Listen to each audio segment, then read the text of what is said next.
Donc, mise en situation, vous êtes dans votre nouvel emploi, vous venez de terminer votre technique, vous avez quand même perdu mes notes de cours par, écoute, il est arrivé un gros accident, un vol, probablement un vol. Vous êtes sur le retour de l'école, tranquillement vous marchez à Montréal, puis un voleur qui arrive, je sais que tu as les notes de cours, du coup, à votre site, donne-moi-les tout de suite. Et malheureusement, vous perdez vos notes de cours. Vous commencez votre emploi donc, puis le top de la compagnie, là, le surintendant, le chef, il vous appelle, puis là, écoute, je prépare du pavage, puis j'ai besoin d'un coup de main, tu es le pro des chiffres, tu es un expert en construction, tu as terminé ta technique, tout va bien, tu connais ça. Donc, je te donne les données, je veux que tu me valides le nombre de camions que j'ai besoin de réserver pour faire mon pavage. Donc, l'appareil qu'on utilise va à 14 pieds par minute, hein, c'est un vieux de la vieille, fait qu'il utilise une mesure impériale. La largeur au plan qui est indiquée, c'est 4,1 mètres, donc la voie va avoir 4,1 mètres. L'épaisseur d'enrobé qui est demandée de 64 mm et la masse volumique de votre mélange est de 2,4 tonnes par minute. C'est ça. Non, tonnes par minute, pardon. Tonnes par mètre cube. Désolé. Par mètre cube. Donc, vous vous dites, c'est pas grave, même si j'ai plus mes notes de cours, je vais m'en souvenir. Donc, moi, je vois des fois faire un petit dessin, ça aide. Donc, la vitesse. C'est donc ça ici. Ma largeur. L'épaisseur. La largeur ici, puis l'épaisseur ici. Donc, ça revient à être un volume. Comme je vous le répète, on calcule en tonnes normalement. Donc, il manque deux informations, pardon, pour ça, vu qu'on parle d'un nombre de camions. La capacité des camions est de 20 tonnes pour ce cas-là. Et, point important, la distance entre le chantier, donc la route, aller au plan de pavage, ramasser le matériel et le ramener au chantier.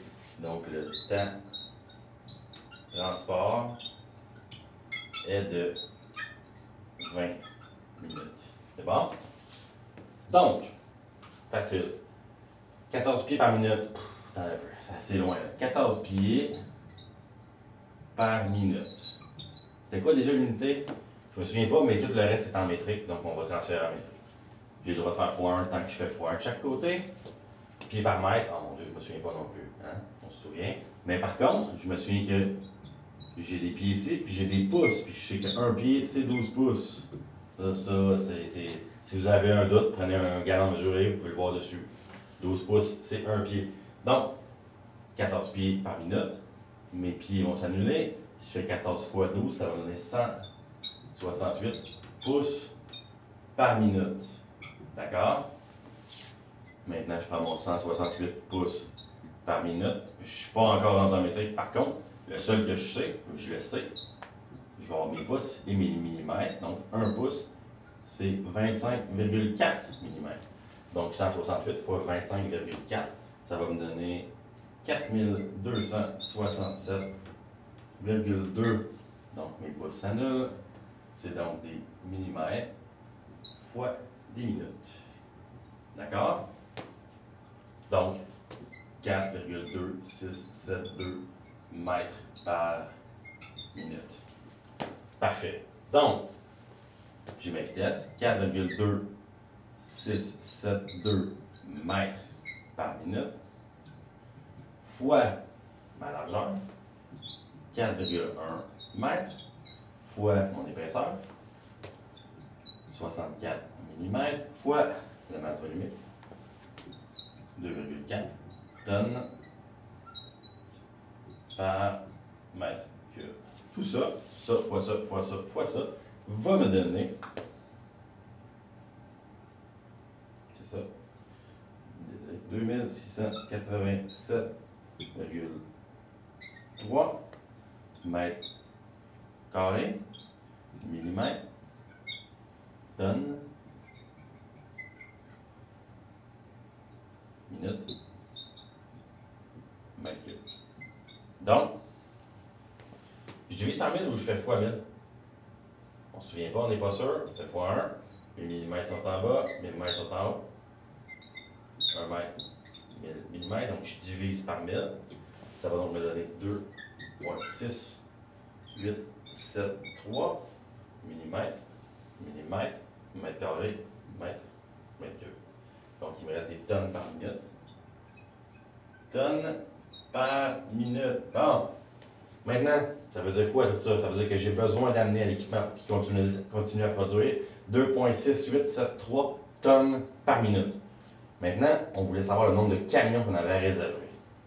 Les camions, s'ils ont une capacité de 20 tonnes, donc, qu'est-ce que ça veut dire? Ça prend 20 minutes. Oh my god. Comment on va aligner ça? On va commencer par le mettre en heure. Donc, combien de camions je dois avoir par heure? Parce que là, par minute, ça devient un peu mêlant. Donc, 2,6873 tonnes par minute. Je le veux en heure, donc je vais annuler mes minutes. 60 minutes donne 1 heure. Donc, ça va me donner 161,2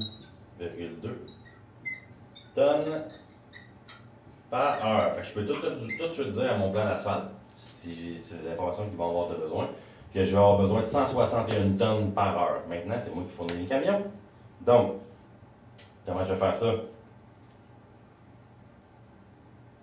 161. Je vais le diviser par 20 pour mon 20 tonnes. OK? Donc, 161,2 tonnes par heure. OK? Fois 20 tonnes. C'est un camion. Je ne sais pas si vous voyez ce que je fais là. Un camion, c'est 20 tonnes. Donc ça, c'est égal. Donc ça, divisé par ça, c'est comme faire fois 1. Fait que je prends ça, divisé par 20. Ça va donc me donner 8,06 camions par heure. Donc, pour fournir, ça me prend 8,06 camions toutes les heures. OK? Mais la route, c'est de 20 minutes. Donc, le même camion pourrait faire le chemin 3 fois pendant 1 heure. D'accord? Donc, ça donne 2,687 camions. D'après vous, là, quand vous allez appeler votre ami, le top surintendant, puis vous lui dites j'ai besoin de 2,68 camions, qu'est-ce qu'il va vous dire? Ça ne se commande pas, 2,68 camions.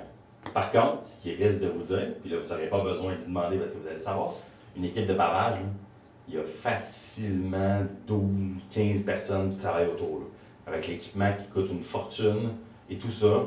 OK? On va commander 3 camions pour être sûr. On n'arrondira pas à la baisse, même si ça avait été. Si le chemin prenait 1 heure, OK, plutôt que 20 minutes, donc on aurait besoin de 8,06 camions, on commanderait 9 camions pour être sûr. Parce qu'il va arriver quelque chose sur la route, il peut y avoir un problème, etc. On va arrondir toujours à la hausse dans des situations comme ça.